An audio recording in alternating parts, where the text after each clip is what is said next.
Assalamualaikum warahmatullahi wabarakatuh.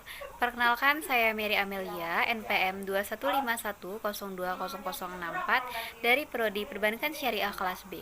Di sini saya akan mereview jurnal yang berjudul Memanfaatkan Kajian Fonetik untuk Mengembangkan Ilmu Tajwid. Penulis Ahmad Sayuti Ansari Nasution. Menurut jurnal yang sudah saya review, tajwid sebagai ilmu yang menuntun seseorang untuk dapat membaca Al-Quran dengan baik. Di mata sebagian besar umat Islam, dianggap sebagai ilmu klasik yang cukup dihafal dan diaplikasikan, serta tidak perlu dipahami. Ilmu ini merupakan ilmu yang dalam banyak hal mempunyai sifat subjektivitas tinggi dan dalam pengakurasiannya terkesan tebak-tebakan. Ilmu tajwid juga sering diposisikan sebagai ilmu yang cukup dihafal karena merupakan kumpulan kaidah yang harus diaplikasikan. Oleh karena itu, sifatnya praktis, ilmu tajwid dinilai bukan ilmu murni yang berkaitan dengan teori-teori yang bersumber dari nalar dan pengalaman hidup manusia.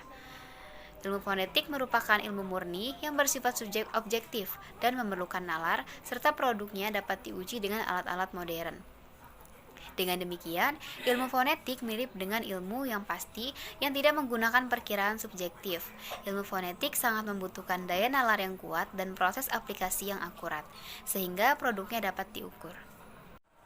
Mahraj dari ulama tajwid terkesan kurang detail, sehingga orang yang membaca Al-Quran menganggap mahraj huruf sebagai sesuatu yang tidak pasti dan terkesan seperti tebak-tebakan. Ulama tajwid mendefinisikan mahraj sebagai tempat keluarnya huruf dari mulut atau kerongkongan. Sifat bunyi yang disebutkan dalam ilmu tajwid dan fenotik yaitu bunyi bersuara, yang di dalam ilmu tajwid dipopulerkan oleh huruf majur. Bunyi ini tampaknya hanya sekedar hafalan, dapat dipahami bahwa yang terhalang keluar adalah nafas. Yang kedua, ada bunyi tidak bersuara, yang dalam ilmu tajwid dipopulerkan dengan huruf mahmusah yang didefinisikan sebagai bunyi yang lemah yang ketika dituturkan nafas tidak terhalang keluar bersamanya. Yang ketiga, ada bunyi letupan yang dipopulerkan dengan syadidah, di mana huruf yang mempunyai keterikatan kuat dengan mahrajnya sehingga bunyi yang akan dituturkan mengalami hambatan untuk keluar karena terdapat ketergantungan yang kuat terhadap mahraj. Selanjutnya ada bunyi letupan. Dalam ilmu tajwid dipopulerkan dengan syadidah, definisi yang tidak mempunyai keterikatan kuat dengan mahrajnya sehingga bunyi tersebut meluncur dengan mudah ketika dituturkan karena lemahnya keterkaitan dengan mahraj. Selanjutnya ada bunyi oral, nasal, dan oronasal. Apabila dilihat dari saluran yang dilalui sebuah bunyi ketika diartikulasikan, ilmu fonetik membagi bunyi menjadi tiga, yaitu bunyi oral, nasal, dan oronasal. Akan tetapi, bunyi tajwid tampaknya hanya membaginya menjadi dua bagian saja, yaitu bunyi oral dan gunah. Walaupun dalam kenyataannya bunyi oral nasal juga terdapat di dalam tajwid. Selanjutnya ada bunyi tebal dan bunyi tipis. Dalam tajwid, bunyi tebal disebut dengan bunyi takim, yaitu penggemukan bunyi dengan cara menggemukannya ketika diartikulasikan dan membuatnya menjadi lebih kuat. Sedangkan bunyi tipis disebut dengan bunyi tarkik, di mana penipisan bunyi dengan cara menipiskannya ketika diartikulasikan dan membuatnya menjadi lemah. Selanjutnya ada imalah dan fat atau tarkik, yaitu pergeseran dari fat murni atau tarkik ke arah kasroh. Para penulis kitab qiraat menerangkan bahwa maksud fat di sini bukan harokat yang populer diketahui dalam bahasa Arab, yaitu fathah, kasroh, dan domah. Sebab fathah dan alif dalam kajian linguistik adalah sama-sama vokal yang tidak bisa menerima vokal lagi. Para penyusun dan pensyarah buku tajwid atau qiraat selanjutnya menambahkan bahwa yang dimaksud dengan fat adalah membuka mulut atau kedua bibir ketika menuturkan alif.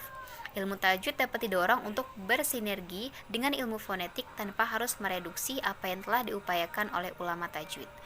Beberapa penemuan fonetik yang mudah diaplikasikan dan terukur secara akurat dapat dimanfaatkan oleh ilmu tajwid untuk pengembangan keilmuannya dan aplikasi pembelajarannya. Sebab dalam ilmu tajwid masih terdapat beberapa problem, peristilahan, teknis ilmiah yang rancu dan perlu diperbarui, seperti mahraj bunyi, sifat bunyi, bunyi oral, nasal, dan oronasal, bunyi tipis dan bunyi tebal dan tipis, serta imalah dan fat atau tarkik. Sebagaimana dipaparkan dalam tulisan ini, lebih dari itu, banyak pula problem lain yang dapat dibahas dalam konteks menyinergikan ilmu tajwid dengan fonetik, seperti izhar, idgham, ikhfa, iqlab, qalqalah, mad, waqaf, dan nagom. Menurut Jurnal Ilmu Tajwid, sebaiknya segera memanfaatkan ilmu fonetik untuk pengembangan keilmuan dan aplikasi pembelajarannya, sehingga ilmu lebih ilmiah dan objektif, serta memudahkan orang-orang yang mempelajari bacaan Al-Quran. Sekian review jurnal yang dapat saya sampaikan. Selebihnya saya mohon maaf dan kepada Allah saya mohon ampun. Saya akhiri, wabillahi taufiq wal hidayah. Wassalamualaikum warahmatullahi wabarakatuh.